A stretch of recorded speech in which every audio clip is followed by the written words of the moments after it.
Column बनाने के बाद स्लैब करें या ब्रिक वर्क करें, हाउस कंस्ट्रक्शन टिप्स आज आपको हम बताने जा रहे हैं।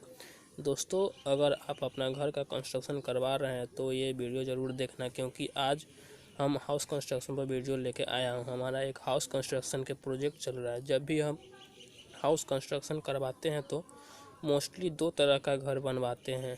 एक हो गया फ्रेम स्ट्रक्चर और एक हो गया लोड बेयरिंग स्ट्रक्चर। दोनों को समझेंगे, उसके बाद हम दोनों को क्लियर करते हैं। आज का हमारा टॉपिक ये है कि कॉलम बनाने के बाद ब्रिक वर्क करना चाहिए या स्लैब का काम करना चाहिए, कौन ज़्यादा बेटर रहने वाला है।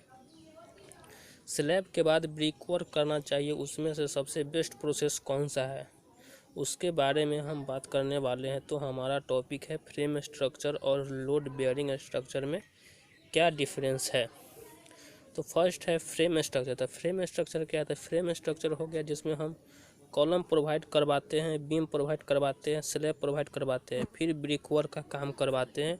लेकिन लोड बेयरिंग स्ट्रक्चर क्या होता है?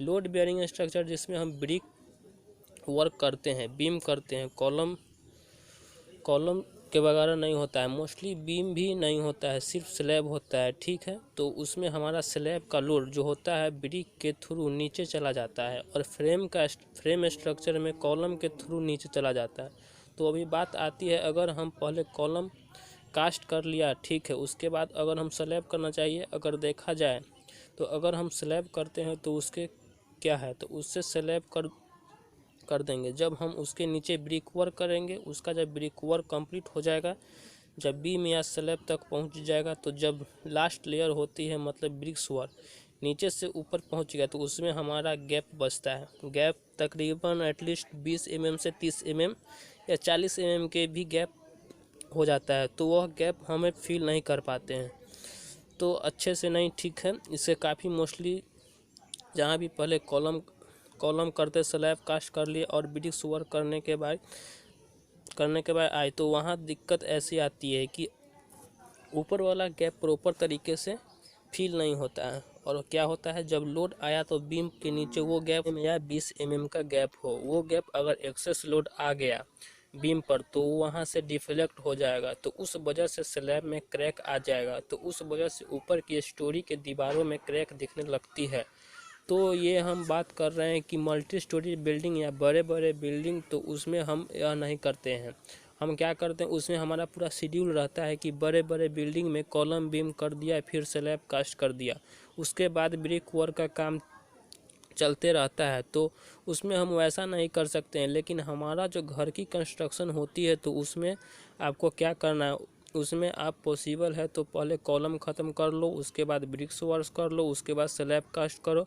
तो उसको क्या होगा, आपको गैप होंगे बीम और स्लैब के बीच में कॉलम और वाल पर, तो उसका लोड प्रॉपरली डिस्ट्रीब्यूटेड हो जाएगा। अगर हम वैसे करते हैं तो गैप बन जाता है, क्या हो जाता है, गैप बन जाता है।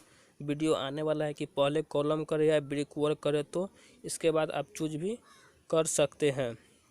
ठीक है, कॉलम हो जाए या ब्रिक वर्क का काम होना चाहिए। अगर आपका घर का कंस्ट्रक्शन हो रहा है तो आप पहले कॉलम कर लो, फिर ब्रिक्स वर्क कर लो, उसके बाद स्लैब कास्ट कर लो। उससे आपका क्या होगा, शटरिंग का खर्च बचेगा और काफ़ी चीज़ भी आपको पैसा बहुत कम लगेगा। तो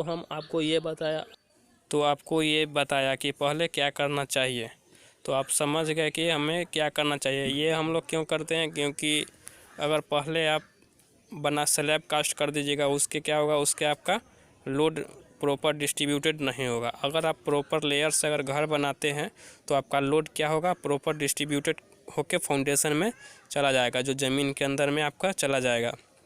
तो पहले क्या करेंगे, पहले हम लोग एक प्लिंथ बीम बना लेते हैं, उसके बाद हम लोग वाल जोड़ते हैं, उस पर जो ब्रिक वर्क करते हैं या कॉलम भी कर लेते हैं। उसके बाद हम लोग फिर ऊपर शटरिंग का काम करते हैं, उसके बाद हम लोग स्लैब का कास्ट करते हैं। ठीक है, तो आप अगर समझ गए हैं ये वीडियो, तो अगर आप नए हैं इस चैनल पे तो हमारे इस चैनल बिल्डअप सिविल क्लासेस को सब्सक्राइब करें और बेल आइकन को भी दबाएं। Thank you for watching the video.